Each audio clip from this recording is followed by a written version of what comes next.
അപ്പോൾ നമുക്ക് പാഠങ്ങളൊക്കെ കഴിഞ്ഞു അല്ലേ? പരീക്ഷ എടുത്തു, നാളെ എന്നതുപോലെ നമ്മൾ പരീക്ഷയ്ക്ക് പോവുകയാണ്. പരീക്ഷയ്ക്ക് പോകുന്ന സമയത്ത് എല്ലാ ചോദ്യങ്ങളുടെയും ഉത്തരം നമുക്കറിയാം. പക്ഷേ we don't know how to write. നമുക്കറിയില്ല എങ്ങനെയാണ് ഒരു ചോദ്യത്തിന് ഉത്തരം എഴുതേണ്ടത്, അല്ലെങ്കിൽ ഒരു ചോദ്യത്തിന് എങ്ങനെയാണ് ക്രമപ്പെടുത്തി ഉത്തരം എഴുതുക. പല ചോദ്യങ്ങളുമുണ്ട്. അതിലൊരു ചോദ്യത്തെ നമുക്കൊന്ന് അനലൈസ് ചെയ്യാൻ, ഒരു ചോദ്യം, അതായത് ഉപന്യാസം എഴുതുമ്പോൾ, ഉപന്യാസം എല്ലാ പരീക്ഷയ്ക്കും നമുക്കുണ്ടാവുന്ന ചോദ്യങ്ങളിലൊന്നാണ് ഉപന്യാസം തയ്യാറാക്കുക എന്നുള്ളത്. അങ്ങനെ ഉപന്യാസം തയ്യാറാക്കുമ്പോൾ നാം എന്തൊക്കെ കാര്യങ്ങളാണ് ശ്രദ്ധിക്കേണ്ടത് എന്നുള്ളതാണ് ഇന്ന് നമ്മൾ ഈ ക്ലാസ്സിൽ ചർച്ച ചെയ്യാൻ പോകുന്നത്. ഉപന്യാസം എഴുതുമ്പോൾ നാം പാലിക്കേണ്ട നിയമങ്ങൾ എന്തൊക്കെയാണ്? നോക്കൂ, ഉപന്യാസം എഴുതുമ്പോൾ ശ്രദ്ധിക്കേണ്ട കാര്യങ്ങൾ എല്ലാവരും ശ്രദ്ധിച്ചിരിക്കുക. നമുക്ക് ഉപന്യാസത്തിന് ഒരു ശീർഷകം വേണം. എന്താ ശീർഷകം? ഇപ്പൊ ഉദാഹരണത്തിന് നിങ്ങളോട് ചോദിക്കുകയാണ്, തേൻവരിക്ക നിങ്ങൾ പഠിക്കാനുള്ള ഒരു പാഠമാണല്ലോ, തേൻവരിക്കയിൽ മകനായിട്ടുള്ള അയ്യപ്പന്റെ മകനായിട്ടുള്ള എന്താണ് മകന്റെ പേര്? എന്താ മകൻ അയ്യപ്പന്റെ മകൻ മരം വെട്ടുന്നുണ്ടല്ലോ. അപ്പൊ ആ മരം വെട്ടുമ്പോൾ മരം പറയുന്ന ഒരു കാര്യമുണ്ടല്ലോ. എന്താണ്?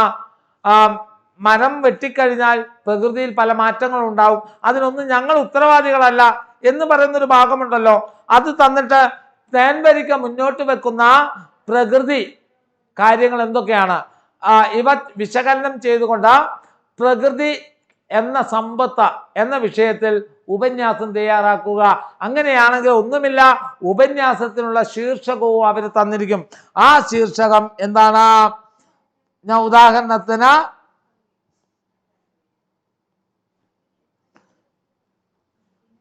പ്രകൃതി സമ്പത്ത് കണ്ടോ, നമുക്കൊരു കിട്ടി. നമ്മൾ അതിന് ഒരു അടിവരയിട്ട്, അപ്പോൾ ഉപന്യാസം എഴുതുമ്പോൾ ആദ്യം ശ്രദ്ധിക്കുക, ശീർഷകം എഴുതി അതിന്റെ ചുവട്ടിൽ വരയ്ക്കണം. ശീർഷകത്തിന് മാർക്കുണ്ട്. അപ്പൊ ഉപന്യാസം എഴുതുമ്പോൾ നമ്മൾ ശ്രദ്ധിക്കേണ്ട കാര്യങ്ങളൊന്ന് എന്താണ്? ശീർഷകം ഉണ്ടായിരിക്കണം. ശീർഷകത്തെ കുറിച്ച് നിങ്ങൾ പേടിക്കേണ്ടതില്ല. കാരണം എന്താണെന്നറിയോ? ശീർഷകം ഓൾറെഡി ചോദ്യങ്ങൾ തരാറുണ്ട്. ഇന്ന ശീർഷകത്തിൽ ഒരു ഉപന്യാസം തയ്യാറാക്കുക എന്നുള്ളത് തന്നെയാണ് തരാറ്. അതുകൊണ്ട് ശീർഷകം എഴുതണം എന്നുള്ള, ഉപന്യാസം ചോദിച്ചോ നിങ്ങൾക്ക് ശീർഷകം എഴുതണം എന്നുള്ളതാ നിങ്ങൾ പ്രത്യേകിച്ച് ശ്രദ്ധിക്കുക. ഓക്കെ,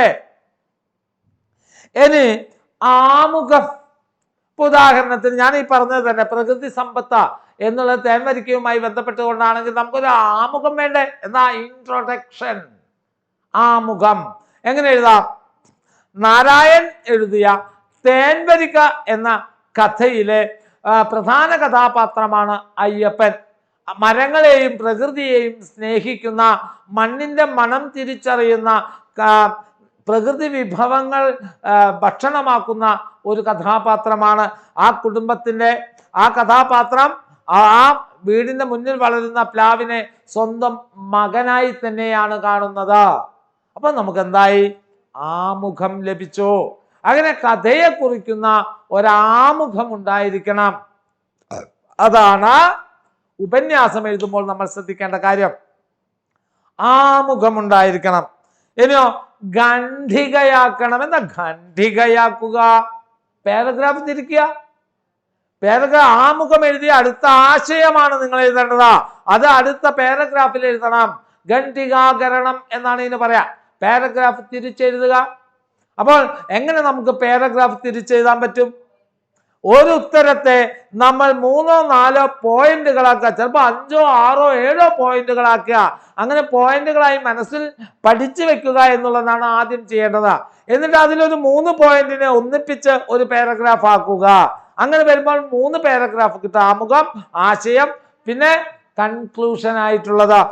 ആശയം ആ ഖണ്ഡിക, ആദ്യത്തെ ഖണ്ഡിക തിരിക്കുമ്പോൾ തന്നെ നമുക്ക് ആമുഖം കഴിഞ്ഞാൽ പിന്നെ അടുത്തത് ആശയാവിഷ്കാരമാണ്.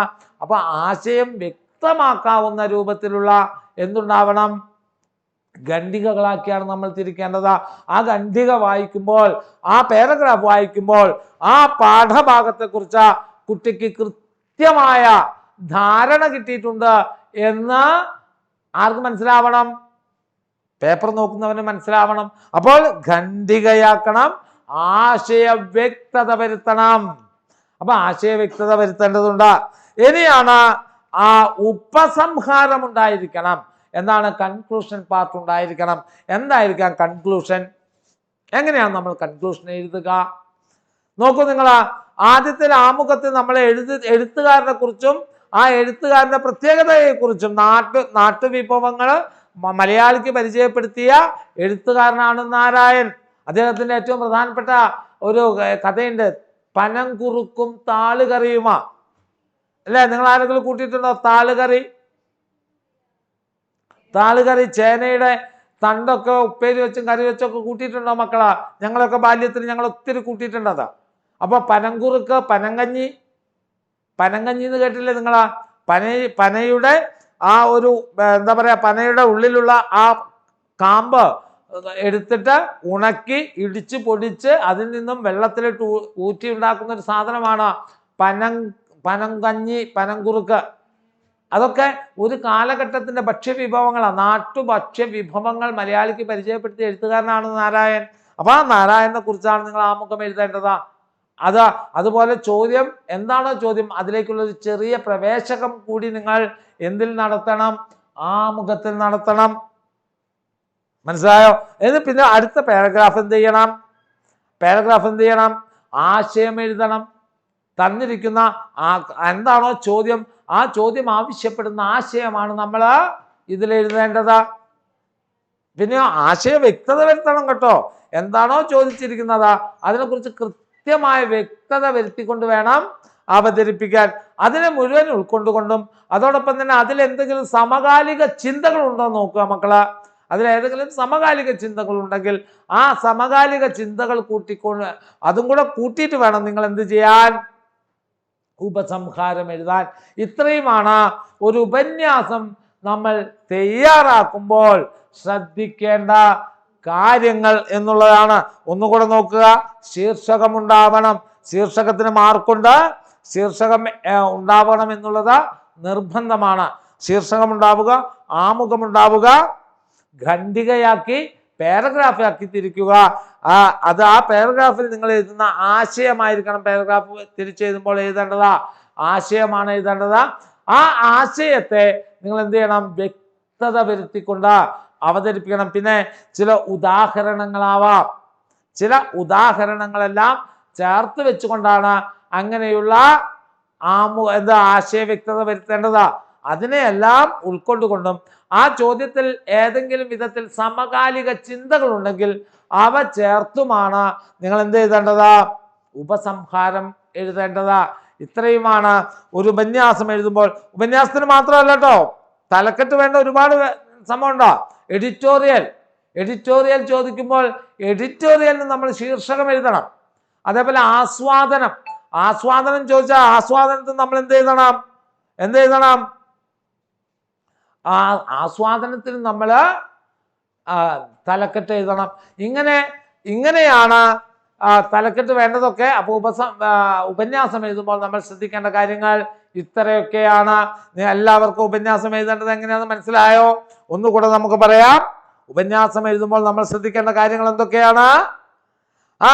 ആമുഖമുണ്ടാവണം. അല്ല, എന്തിനു വേണം? തുടക്കം മാംഗല്യം. കേട്ടില്ലേ നിങ്ങൾ? എന്തിൻ്റെയും തുടക്കം നന്നായാൽ അത് നല്ല രീതിയിൽ പോകുമെന്നുള്ളത്. അതുപോലെ തന്നെ ആ ഉപന്യാസം എഴുതുമ്പോഴും തുടക്കം മാംഗല്യമാവണം. അല്ലേ? തുടക്കം നന്നാവണം. ആ തുടക്കം നന്നാക്കാൻ നമുക്ക് കഴിയുന്നത് എന്താണ്? കഥയെക്കുറിച്ചും എഴുത്തുകാരനെ കുറിച്ചുമൊക്കെ നമുക്കറിയുന്ന അറിവുകളൊക്കെ എഴുതി വെക്കുക എന്നുള്ളതാണ്. അത് കഴിഞ്ഞിട്ടാണ് ഞാൻ പറഞ്ഞത്, ആമുഖം കഴിഞ്ഞാൽ പിന്നെ പാരഗ്രാഫാക്കിയാണ് അടുത്ത ആശയം എഴുതേണ്ടത്. അടുത്തത് ആശയമാണ് എഴുതേണ്ടത്. അതെങ്ങനെയാണ്? പാരഗ്രാഫ് തിരിച്ച് തന്നെ എഴുതണം. അതിൽ ആശയ വ്യക്തത വരുത്തുകയും വേണം. അതിനുശേഷം നമ്മൾ എന്ത് ചെയ്യണം? ഉപസംഹാരം എഴുതണം. അപ്പൊ ഇതാണ് ഒരു ഉപന്യാസം തയ്യാറാക്കുമ്പോൾ നമ്മൾ ശ്രദ്ധിക്കേണ്ട കാര്യങ്ങൾ. വ്യക്തമായോ മക്കൾക്ക്? ഇനിയിപ്പോ ഒരു ഉപന്യാസം വന്നു കഴിഞ്ഞാൽ എഴുതി കൂടെ? മറ്റൊരു കാര്യം എന്താ, ഉപന്യാസമില്ലാത്തൊരു പരീക്ഷ ഇനി നിങ്ങൾക്കില്ല. 9 ഉപന്യാസം 100%, 10 ഉണ്ട്. ഇന്നിപ്പോ 10ാം ക്ലാസ്സിന്റെ 10ാം ക്ലാസ്സിന്റെ പരീക്ഷ നടന്നുകൊണ്ടിരിക്കുന്ന സമയമാണ്. അവർക്ക് എല്ലാത്തിലും മലയാളത്തിൽ ഉപന്യാസമുണ്ട്. അപ്പൊ ഉപന്യാസം 10ാം ക്ലാസ്സിലും 11ാം ക്ലാസ്സിലും 12ാം ക്ലാസ്സിലേക്കൊക്കെ നമുക്ക് ആവശ്യമുള്ള ഒരു വസ്തുവാണ്. അതുകൊണ്ട് തന്നെ ആ ഉപന്യാസം എഴുതുമ്പോൾ എന്തൊക്കെ ശ്രദ്ധിക്കണം എന്നുള്ളത് കുഞ്ഞുങ്ങൾ കൃത്യമായി ശ്രദ്ധിക്കണം. ഇതാണ് ഉപന്യാസം എഴുതുമ്പോൾ നമ്മൾ ശ്രദ്ധിക്കേണ്ട കാര്യങ്ങൾ. നിങ്ങൾക്ക് മനസ്സിലായി എന്ന് ഞാൻ വിശ്വസിക്കുകയാണ്. അപ്പൊ നമുക്ക് ഉപന്യാസം അടുത്തൊരു ചോദ്യവുമായി അടുത്ത ക്ലാസ്സിൽ വീണ്ടും കാണാം. അപ്പോൾ ഉപന്യാസം എല്ലാവർക്കും മനസ്സിലായെന്ന് ഞാൻ വിശ്വസിക്കുകയാണ്.